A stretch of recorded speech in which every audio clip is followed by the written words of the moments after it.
All the Italian Food oggi fa tappa a Napoli, l'antica capitale del Regno delle Due Sicilie. In realtà le origini di questa città sono molto più antiche, risalgono addirittura all'epoca greco-romana.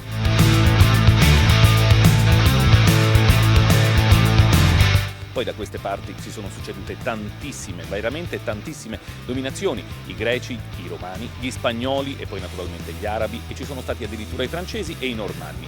Tutto questo pot-pourri di dominazioni ha dato vita ad una cucina assolutamente variegata, alla base della quale ci sono ingredienti genuini, ma che però hanno avuto la contaminazione della grande fantasia dei napoletani.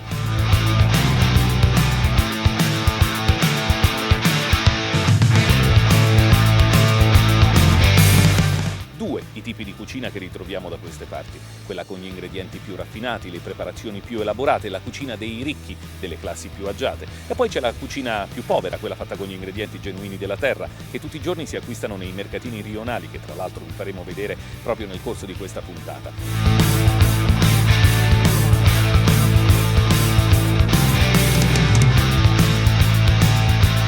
Sono alla base della cucina tradizionale partenopea, quella che si consuma tutti i giorni nelle trattorie di questa città, e ovviamente alla base di questi piatti straordinari c'è una tradizione particolare, quella che i napoletani ci hanno confidato, quella che hanno confidato alle nostre telecamere. Anzi, venite con noi, facciamo un viaggio e chiediamo a loro qual è il piatto principale, più gustoso, più tradizionale della cucina napoletana. Dai ragazzi, non puoi fare, vai!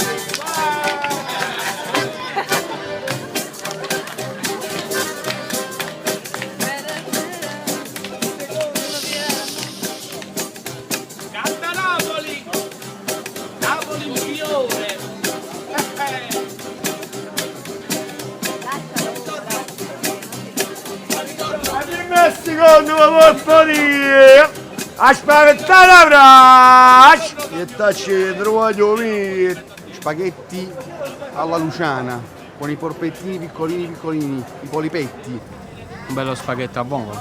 spolvecarielli alla maruzzara e alici in bottiglia con provola secca del giorno prima, impanare le due alici attaccate con la provola al centro, con pane grattugiato e friggere. Ah, un bello paccarone, un bello pacchero fatto a raù, bello saporito con poche provolari, vai, vai in porto, vai.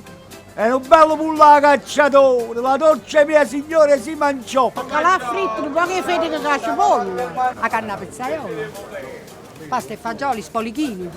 Fagiolo che cozzica, spaghetti che cozzica, Spaghetti al pomodorino fresco. e scarola che fagiolo. Aspito, quella è una cosa speciale. Genovese, E cazziche per miciere.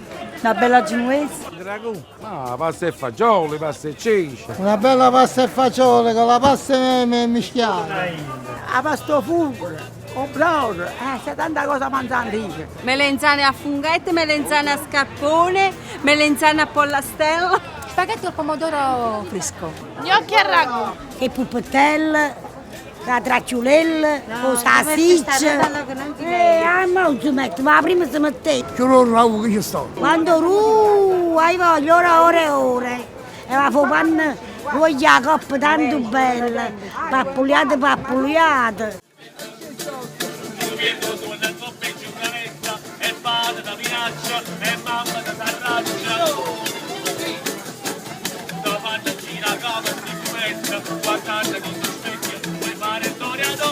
Come fanno a Santa Fe, come fanno ad Hollywood, e a questa scuso i La pizza, i vermicelli a vongole, I mulinari a scarpù. la mozzarella in carrozzella. Margherita, pizza margherita. We just was in Da Michel pizza. So Da it's- Michele. Da Michele. Yes. Super di cozza. Ok? Ci sta tutti i pesci, che ci vedo, quello che può, quello ci sta tutti i cozzi. Amba di cozzi. E fa sulla maruzzara. E che c'è una cosa più bella che si fa. Il piatto napoletano è la cosa più bella del mondo.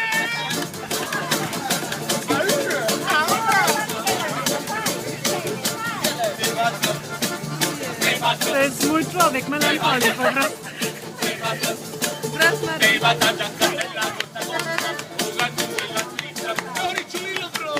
Un viaggio coloratissimo e molto suggestivo nei mercatini rionali napoletani ci ha portati qui sul lungomare. Siamo a Mergellina, dove in particolare i ragazzi nelle giornate più calde vengono a cercare un po' di refrigerio in questo mare assolutamente straordinario.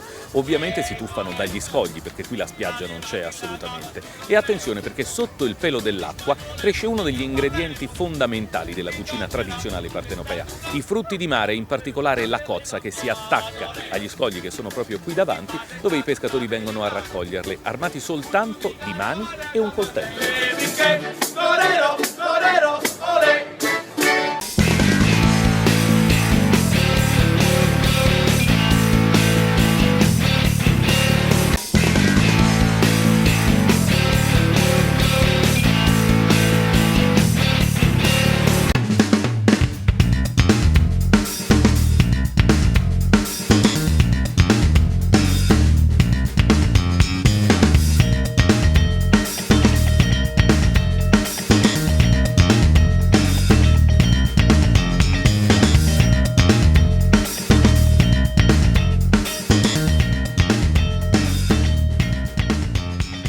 Nella cucina dei napoletani i fagioli non possono mancare mai, noi siamo d'estate, ma in realtà i fagioli ci sono, eccoli qui, sono i fagioli estivi, spollichini per tutti gli italiani, ma spullcariel per i napoletani. Li abbiamo aperti, eccoli qui, si possono utilizzare per tutta una serie di ricette, non soltanto per la classica pasta e fagioli, ma anche da aggiungere a varie insalate, sono buonissimi.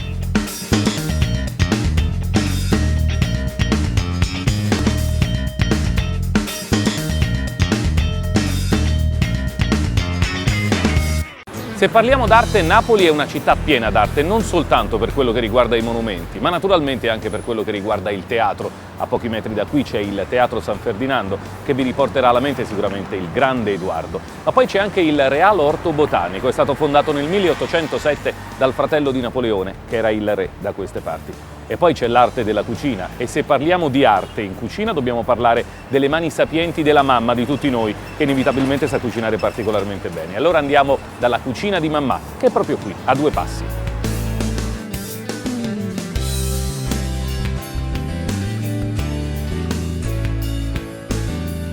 Quando sono a Napoli non posso fare a meno di venire a trovare il mio amico Carlo, a Cucine Mamma, perché in realtà a Napoli quando si cucina bene, si cucina come facevano le mamme di una volta. Ciao Carlo. Ciao. E naturalmente grazie per averci ospitato nel tuo locale oggi, che si chiama Cucine Mamma, perché? Perché la cucina nostra è come faceva un tempo la mamma, perché le mogli di oggi niente. Non vogliono fare niente, vogliono soltanto venire a mangiare qui, ed è un must, come dicono quelli che parlano bene. Bisogna venire ad assaggiare questa cucina che è fatta in realtà con gli ingredienti tradizionali della cucina partenopea. Oggi che cosa hai preparato? Pasta e fagioli. Che è un classico, che io voglio assaggiare ovviamente, però so che esiste anche la variante con le cozze. Con le cozze.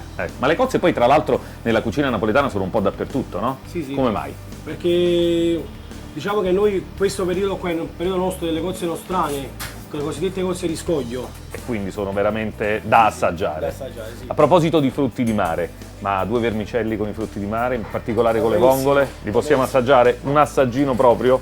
Senti, ma so che esiste una variante povera.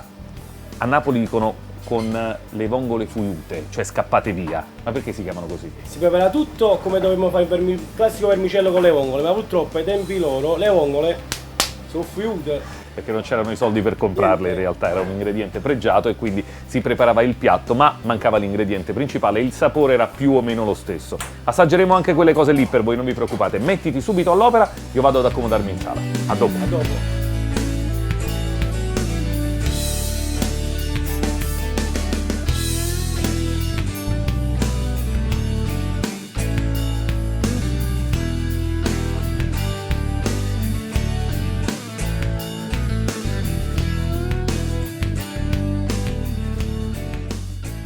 Come potete notare, è una cosa assolutamente importante, qua i piatti sono tutti diversi perché quello che conta non è la forma ma la sostanza, quindi quello che c'è dentro, a cominciare dalle cozze che sono dentro la nostra pasta e fagioli e che adesso cominceremo ad assaggiare. Carlo, questa pasta e fagioli è veramente una poesia, però adesso sono curioso di assaggiare questi vermicelli, però mi avevi promesso quelli con le vongole. Allora non ci sono. E perché? soffiute, sono scappate. Sono scappate dal piatto perché in realtà era questa la scusa che utilizzavano le massaie all'epoca quando non avevano la possibilità, grazie, di metterci anche l'ingrediente principale, cioè vale a dire le vongole, e allora la loro scusa era questa: io l'ho portata a tavola e poi a un certo punto le vongole sono scappate via, se ne sono fuiute. Vabbè, noi le assaggiamo anche se non ci sono le vongole, tanto sono buone lo stesso. La cosa importante è arrotolarli bene. E la forchettata non deve essere né troppo grande né troppo piccola, perché troppo grande darebbe un po' fastidio alla bocca, troppo piccola non darebbe la possibilità di assaggiare praticamente tutti quanti gli ingredienti.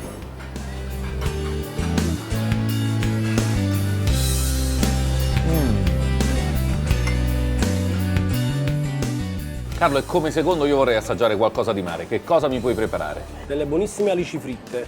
Alici fritte per noi, andiamo a vedere come le prepara il nostro Carlo. Io nel frattempo brindo.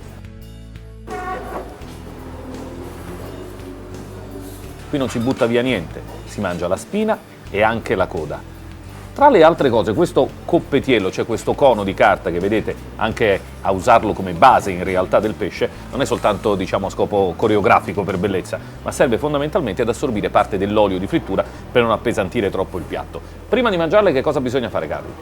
Le condiamo con sale e pepe. Lo fai tu chiaramente? Pepe e il sale insieme, vai. A me tocca il sale. Vai, mi dici tu basta chiaramente. Basta così, vai. Basta così, può bastare. E allora, con le mani, così come si farebbe col cuppetiello per strada, e buon appetito.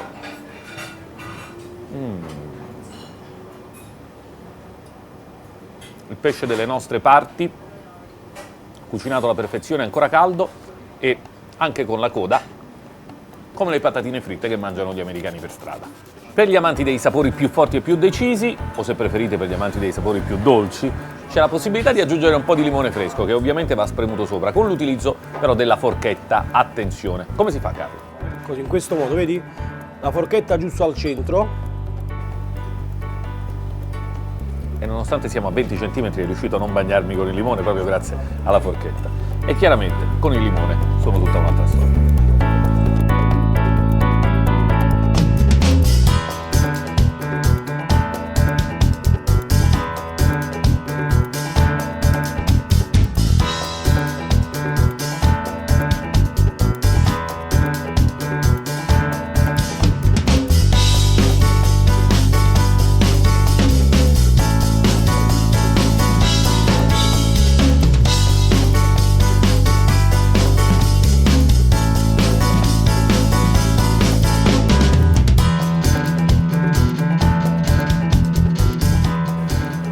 Old Italian Food, nei vicoli del centro storico di Napoli, siete abituati a assaggiare granite un po' a tutti i gusti con le apparecchiature moderne, ma la vera granita è quella che prepara carne da tantissimi anni. Da quanti anni siamo qui? Sono 20 anni. 20 anni che prepara granite con il vecchio metodo. E varie attività. Ma fondamentalmente qui si prepara la granita con il vecchio metodo. Assaggiamo e vediamo un po'. Un sorbetto. Il tipico sorbetto napoletano. Il tipico sorbetto napoletano.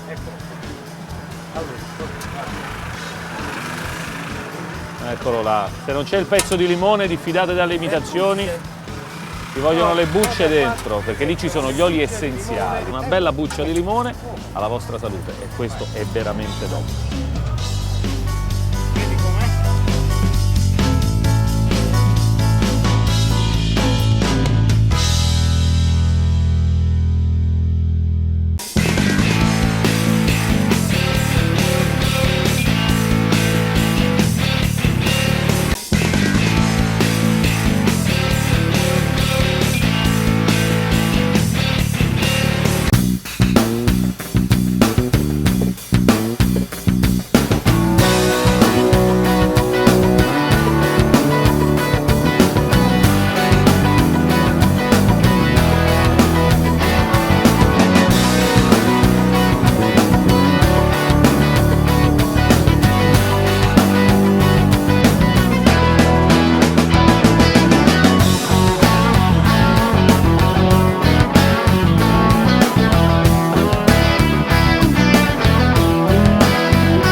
Come si chiama questa signora? Ciambotta Però o in realtà zucchetta. zucchetta. Come si prepara? Si può preparare a zuppa, praticamente si fa facendo soffriggere olio, cipolla, pomodoro fresco, basilico, patate. Alla fine, quando è quasi cotta la patata, si aggiunge la zucchetta. Con la buccia o senza?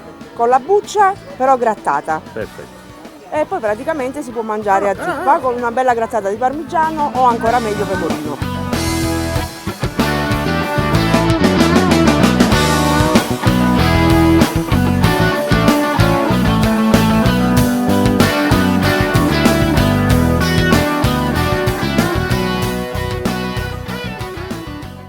I centri commerciali in realtà non li hanno inventati gli americani, li abbiamo inventati noi italiani. In particolare oggi siamo a Napoli per scoprire questo mercatino rionale straordinario dove tutti i giorni da centinaia di anni migliaia e migliaia di massaie vengono a scoprire le mercanzie, non soltanto tra banchi di frutta e ortaggi, ma anche naturalmente per tutto quello che ha a che fare con la cura della persona, della casa di tanti casalinghi. Ma a proposito, visto che noi parliamo di cucina, di regine della cucina napoletana, voglio presentarvi un'amica. Eccola qua, la cipolla. Con questa si prepara la genovese.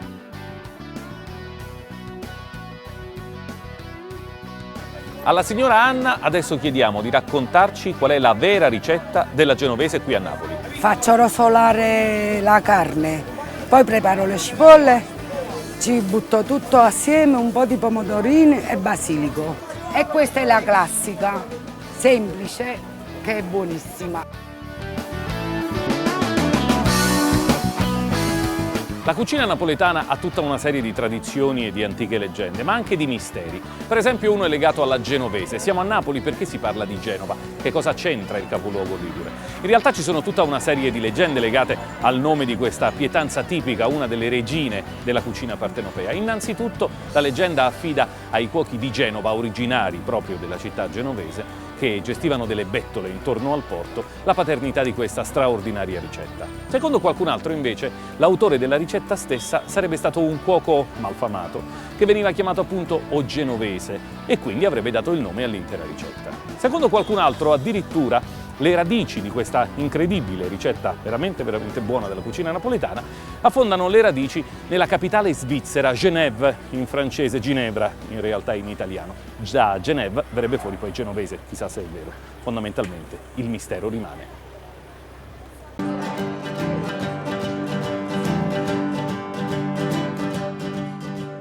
Abbiamo parlato tantissimo di genovese, delle leggende legate a questa ricetta, è arrivato il momento di assaggiarla. E lo facciamo nel centro storico di Napoli, dove la genovese è veramente un culto. Siamo alla Campagnola.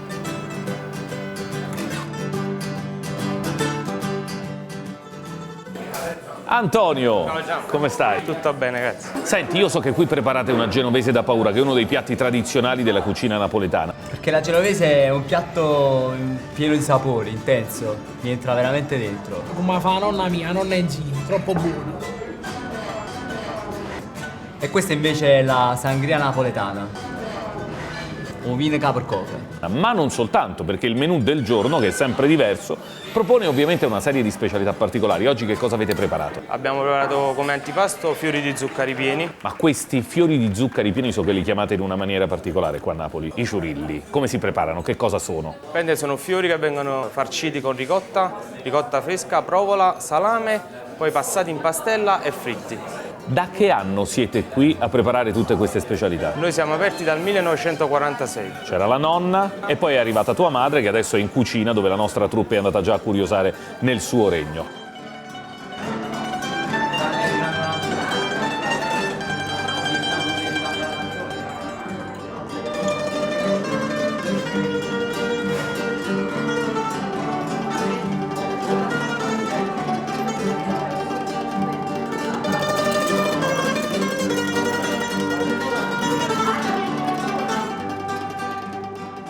Tra le tante coppie in Italia che sono famose ci sono Romeo e Giulietta a Verona, ci sono Dante e Beatrice a Firenze e a Napoli in cucina c'è una coppia particolarmente famosa. Salsicce e friarielli. Salsicce e friarielli. Che sono i friarielli? Praticamente è una verdura tipica napoletana, un poco amarostica, cucinata con aglio, olio e peperoncino. Mi sa che li voglio assaggiare. Andiamo in cucina.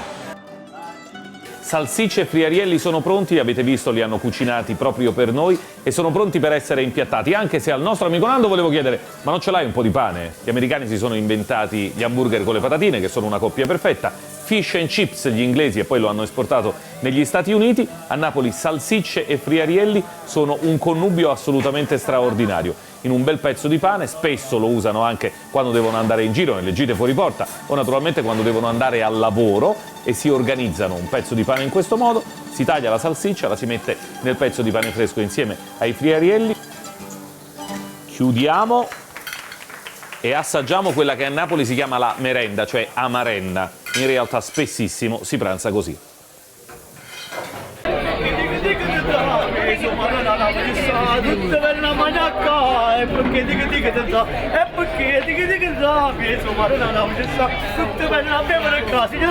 Guarda qua, guarda qua. Buon appetito!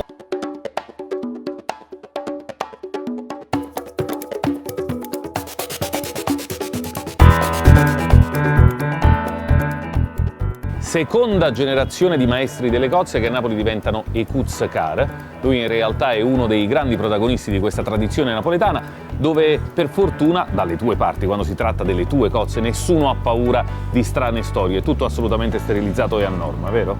Certo.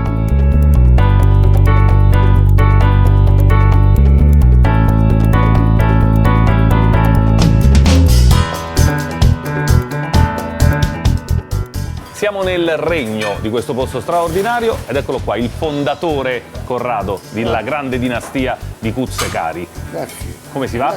Non c'è male. Tutto a posto? Ma ringraziabili che va tutto a posto, ma i tempi attuali non sono come i tempi passati. Ma perché da quanti anni state qua a fare le cozze? 50 anni. Ma adesso che state preparando qua? Perché io so che voi siete una trattoria, non fate soltanto la zuppa di cozze. No, noi stiamo preparando spaghetti a frutto di mare.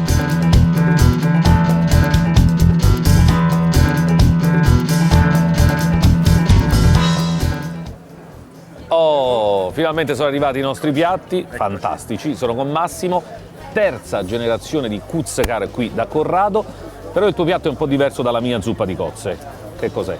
Sì, questa è praticamente una caponata mare e monti.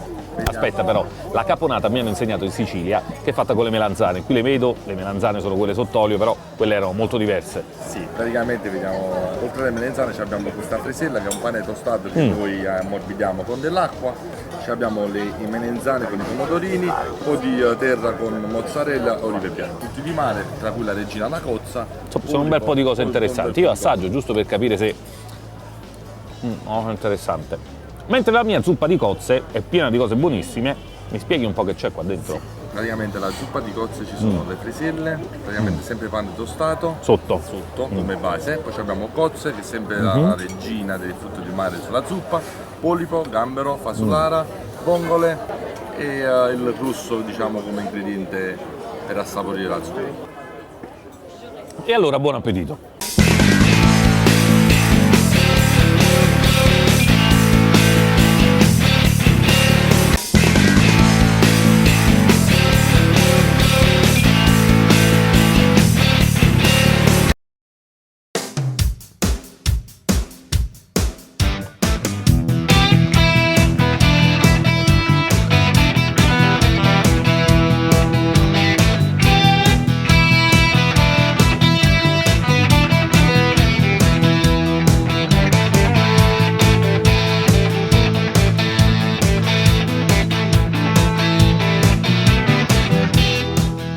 La famosa carne alla pizzaiola perché è un tipico piatto napoletano e mia mamma me lo faceva sempre da piccolo. Da grande che mangio ancora spaghetti alla pizzaiola, la dovuta carne alla pizzaiola.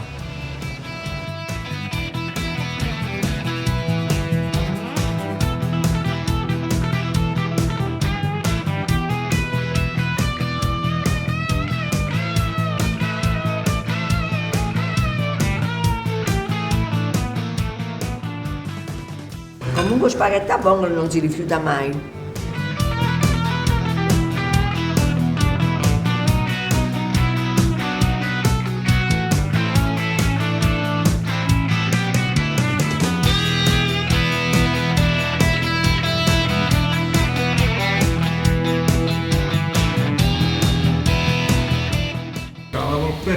napoletana a ragù, fritta, come si dice a Napoli, è un bijou.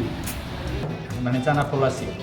Io sono convinta a pollastiello perché all'epoca il pollo era una cosa costosa. Essendo costoso facevano queste melenzane proprio per avere quella sensazione.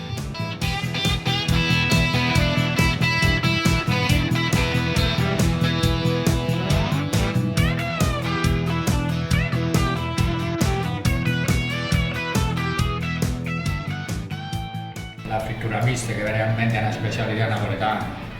Il croquet che sarebbe un panzarotto. Poi c'è la ricotta che viene avvolta nella farina e poi fritta. E poi ci sta la melenzana a pollastiello.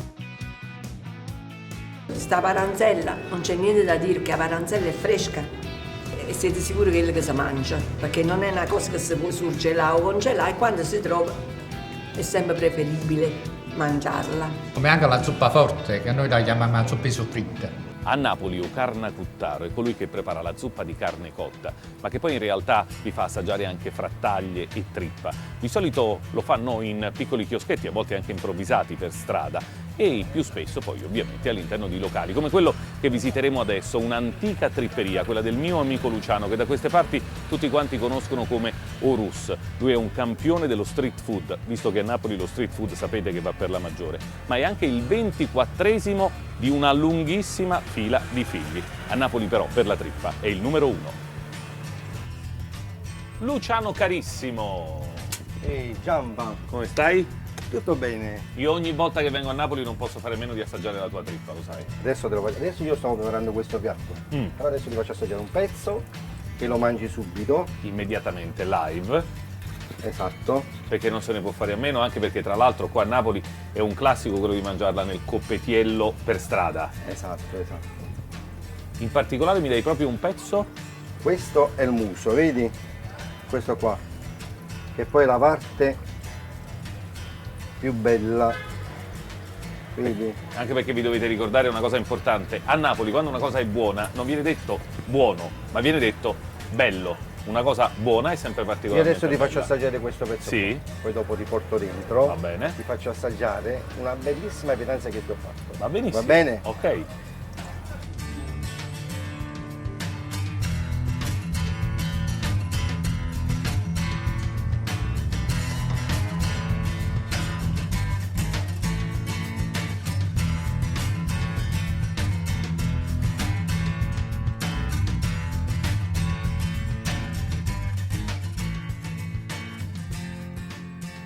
Dal 1945 nel cuore di Napoli l'antica tripperia Orus, ma tu nel 1945 lo so che non eri nato, in realtà si parla di tuo padre.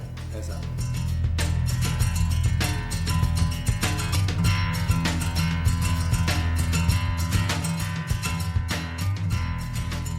Un tris. Questa per esempio è fatta al sugo. Sì. La famosa trippa col sugo. Esatto, diciamo questa fosse la trippa alla romana.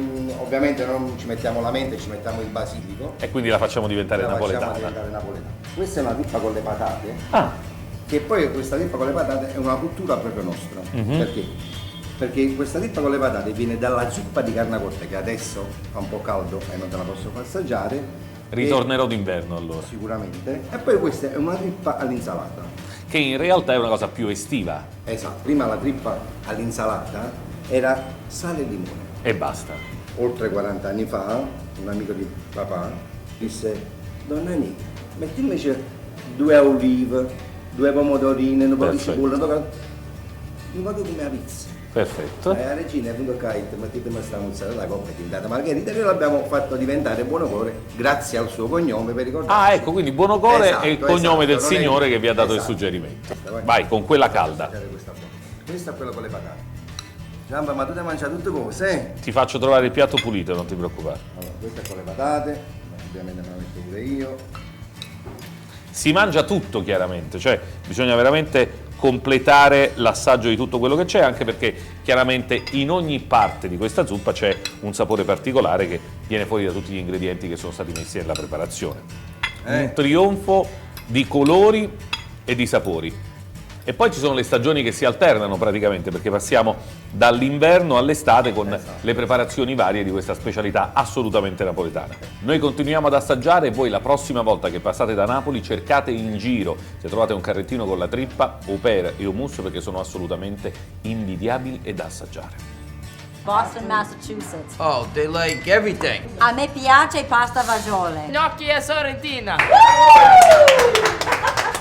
Io ho un grande polipetto alla Luciana, tipico napoletano, con pomodorini e olive nere.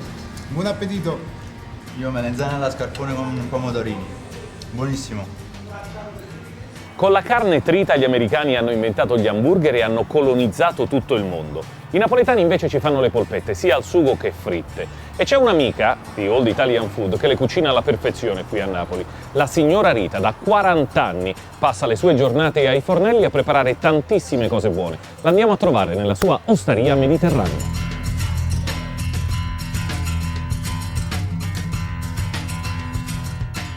Eccoci qua nel regno della signora Rita, scopriamo che cosa ha preparato oggi per noi. Abbiamo fatto pasta e ceci, poi abbiamo fatto uno scarpariello. Ah, lo scarpariello, un antichissimo piatto napoletano molto famoso. Ma come si prepara, signora? Lo scarpariello lo faccio anche olio, un po' di peperoncino e pomodori, tutti i pomodori freschi, pecorino e parmigiano. Signora, tutto buonissimo, però io sono venuto qua per assaggiare le sue famosissime polpette. Come si preparano? Qual è la ricetta? Aglietto, prezzemolo, uova, parmigiano, un po' di pecorino e un po' di pane.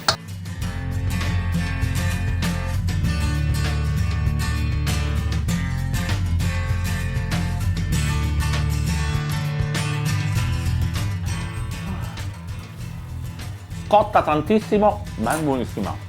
Complimenti, signora. Mi fa un cartoccio? Me le porto?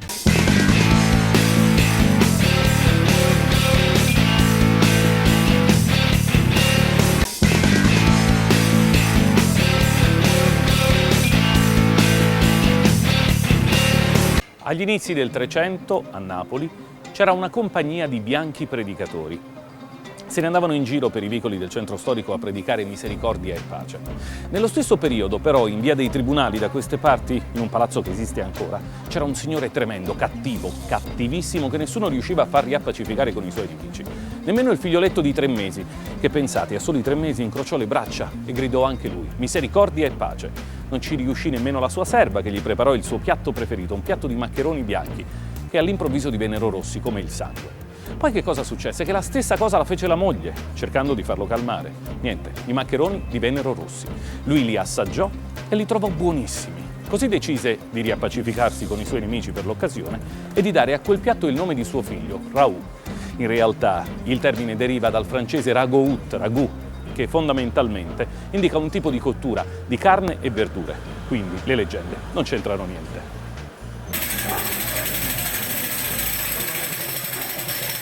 Porte cazzone con uno stemmarete, Purello e capra si era alzate, pazzi ciambali a navazzulete, come lo fa guardare. Adele, come stai? Ehi, ciao Giampa! Tutto bene? Tutto bene? Tutto benissimo, qui fa un caldo pazzesco perché stanno lavorando con i fornelli, c'è Oggi sempre... abbiamo preparato quello che ti piace a te, Cioè? il ragù napoletano. E allora bisogna assaggiarlo, ma hai preparato anche una serie di altre cose, insomma. Sì, dentro al ragù ho messo le polpette, poi ci ho messo la tracchia. Che è un taglio particolare, poi dopo vi spiego. Questo è il pezzotto, sarebbe la carne al ragù. Ah, ecco. E poi ci sta la braciola La napoletana. regina del ragù, Vai. la braciola. La braciola. Perché come la fa Adele, la braciola a Napoli non la fa La nessuno. braciola mi parla. Parla? Parla braciola. Quindi facciamo un'intervista alla braciola. Sì, alla braciola. Poi ho fatto... Che cos'altro hai preparato? Ho fatto le fettuccine a forno con il nostro ragù. Perché chiaramente il ragù si può usare per Sì. tutta una serie di preparazioni Dentro ho in messo cucina. la ricotta, la mozzarella, la polpettine e così via. Perché ai napoletani piacciono le polpettine, quelle piccole piccole nella pasta al forno. Poi ho fatto la pasta e patate, che qui dentro dopo ci andiamo a buttare la pasta, poi ci mettiamo la provola, formaggio, pecorino, parmigiana e una biella legata. Poi infatti si chiama ruoto furno, sarebbe lo spezzatino con le patate, carne. Quanti anni ha questo ruoto? Questo ha parecchi anni perché mio padre stanno pure qui sotto, sono tutti ruoti vecchi. E noi qui dentro facciamo sempre o lo spezzatino o il capretto con le patate. Perché anche la pentola deve prendere il sapore della pietanza. In queste pentole qua il sapore è diverso proprio.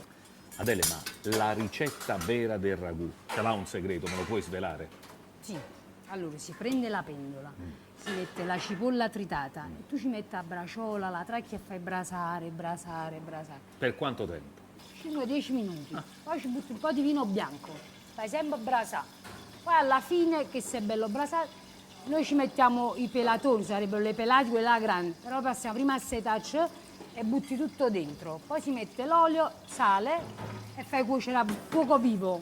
Quando inizia a bollire, a studiare, a da cuocere. A un certo Quanto tempo? Allora, sì, noi mettiamo a fare le 8, 9, 10, l'11, mezzogiorno, l'1, 6, 7 ore. Poi dopo si alza tutto dal sugo a braciola, a puppetta, sennò la stringo su e metti mancare il prato tu. E dopo si prepara quello che vuoi, spaghetto, zito, manfredo. Va bene per qualunque tipo di pasta. Un gnocco bello che mozzarella con ragù. Siamo a posto. Mo' vatti a aspettare che faccio zito al ragù, una bella braciola a puppetta. Tu a pallone c'ero, tu giochi a baseball, fai tornamento a me.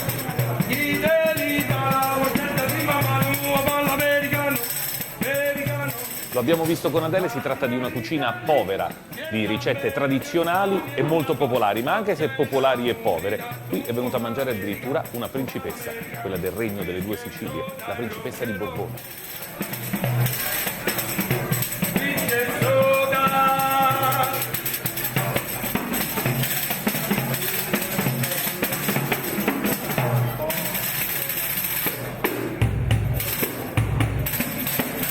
Oh, finalmente Adele è arrivata con tutta questa straordinaria mercanzia. E poi metti questo tutto insieme. E quella è la parmigiana di melanzane. Poi ti mangi prima questo e poi dopo ti mangi queste cose insieme. Va benissimo. Buon appetito. Grazie mille. Tra le altre cose, questi che sono preparati con il sugo del ragù hanno dato vita in realtà anche a quest'altro piatto che è il secondo per intenderci. C'è la polpetta, che è immancabile quando si prepara il ragù, c'è la braciola, che dalle altre parti in Italia in realtà la intendono come una fetta di carne. Qui fondamentalmente la fetta di carne è arrotolata con un ripieno particolare, formaggio, aglio, prezzemolo, pinoli, uva passa ed ha un sapore straordinario. E poi c'è la costia di maiale, che da queste parti diventa in realtà a tracchiolella ed è assolutamente straordinaria da assaggiare. Poi a Napoli i contorni sono un piatto vero e proprio, non sono semplicemente qualcosa che serve per accompagnare il pasto. Questa è la famosa parmigiana di melanzane, piatto che ebbe origine nel nord Italia, proprio nel Granducato di Parma, e che poi in realtà è stato trasformato in questo modo dai napoletani, melanzane fritte e poi messe una sull'altra con della salsa di pomodoro e una farcitura. Assolutamente straordinario. Assaggio per voi.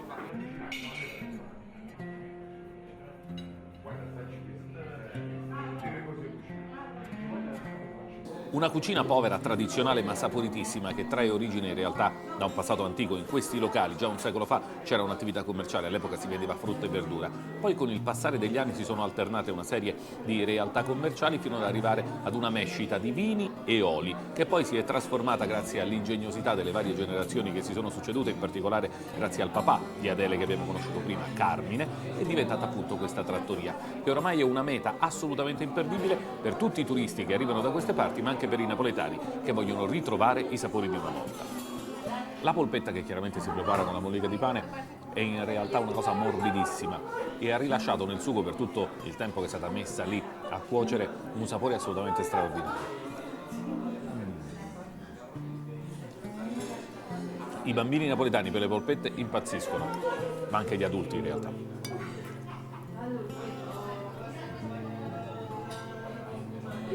Per quella ci vuole il coltello, che in una trattoria che si rispetti ovviamente è sempre diverso in ogni tavolo dove vi sedete. Qui le posate sono tutte diverse. Proviamo a tagliare un pezzettino. In realtà è tenerissima, si scioglie come il burro ed è assolutamente squisita. Tutti i sapori delle verdure e degli ortaggi che sono stati utilizzati per la salsa si fondono in questo pezzo di carne dolcissimo, tenerissimo e con un sapore incredibile.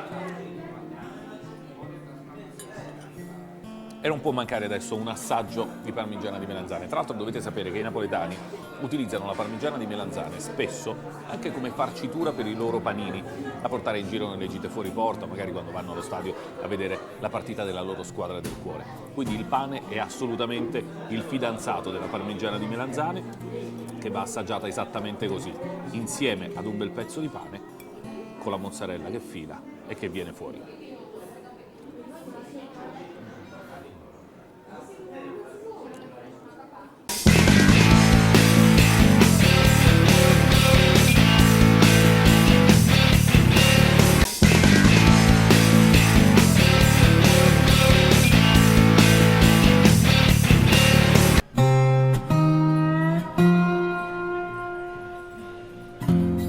Questo è un dosa spaghetti. Siccome le signore di oggi non sono particolarmente brave a dosare la pasta, i napoletani si sono inventati questo. Serve fondamentalmente per i turisti.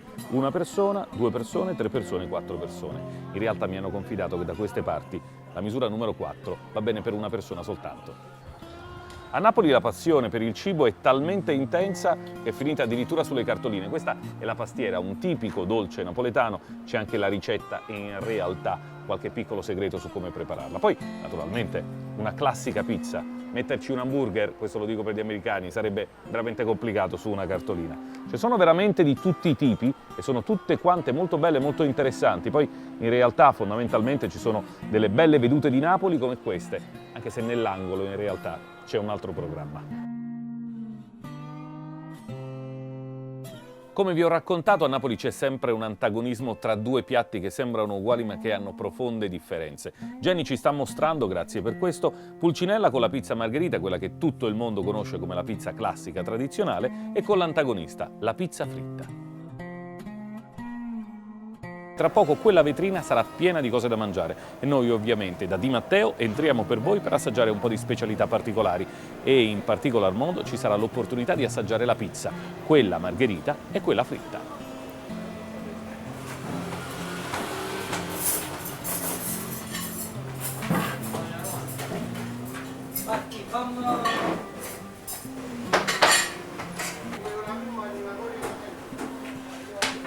Sembra che ci sia una grande confusione, in realtà è tutto organizzato. Siamo in una delle pizzerie più storiche del centro di Napoli, da Di Matteo. Pensate, 1936 l'anno di fondazione. Qui è venuto a mangiare la pizza, giusto per intenderci, addirittura Bill Clinton, quando c'è stato il G8 a Napoli nel 94. Da queste parti la pizza è una vera tradizione ed è un must, ovviamente nella versione margherita, che tutto il mondo conosce, rotonda, con il cornicione alto, con la mozzarella e il basilico e con la salsa di pomodoro. Ma a Napoli lo avete imparato, esiste sempre un antagonista e contro la margherita si schiera la pizza fritta, un ripieno assolutamente straordinario che può essere realizzato in varie versioni, anche se quella tradizionale è la pizza fritta con cicoli e ricotta.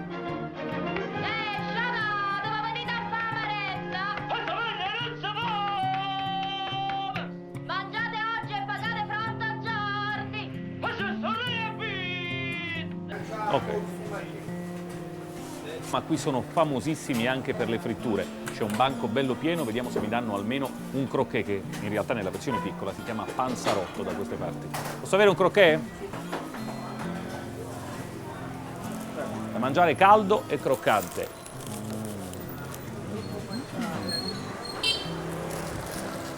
A Napoli il caffè è un rito, non lo si può assolutamente consumare al ristorante dove si è concluso il pasto, ma bisogna andare al bar. E il caffè a Napoli non si beve, ma si prende. E per prendere un buon caffè noi abbiamo scelto la caffetteria San Gennaro, santo patrono di Napoli, siamo a 2 passi dal Duomo. Venite dentro, assaggiamo. Un caffè, grazie.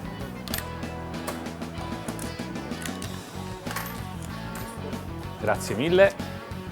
A Napoli il caffè è un rito, non bisogna assolutamente avere fretta quando lo si viene a bere al bar e soprattutto bisogna ricordarsi una cosa importante, la mancia al barista, qui la chiamano mazzetta. In questo modo loro faranno un po' più di attenzione quando vi prepareranno il caffè, magari terranno anche in considerazione l'umidità e addirittura se ci sono le nuvole, perché a Napoli il caffè si prepara così. E poi c'è l'acqua che è fondamentale, l'ingrediente segreto e quello non potete trovarlo da nessun'altra parte del mondo e deve essere, ve lo ricordo, piuttosto corto e soprattutto bollente, come la tazzina.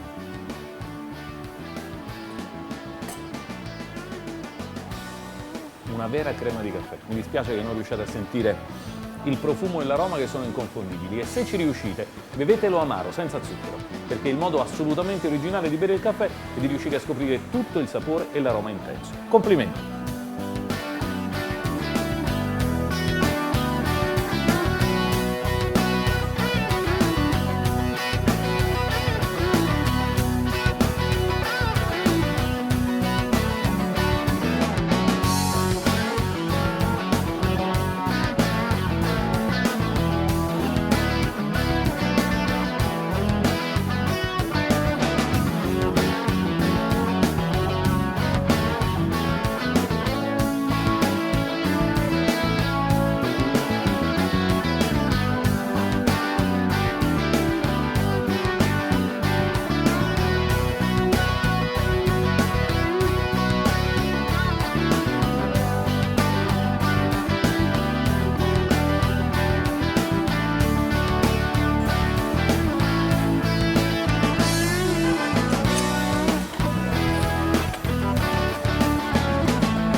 A Napoli si digerisce così, con A gassosa, la gassosa la chiamerebbero nel resto d'Italia. È praticamente una medicina naturale, un po' di limone, acqua minerale e una punta di bicarbonato.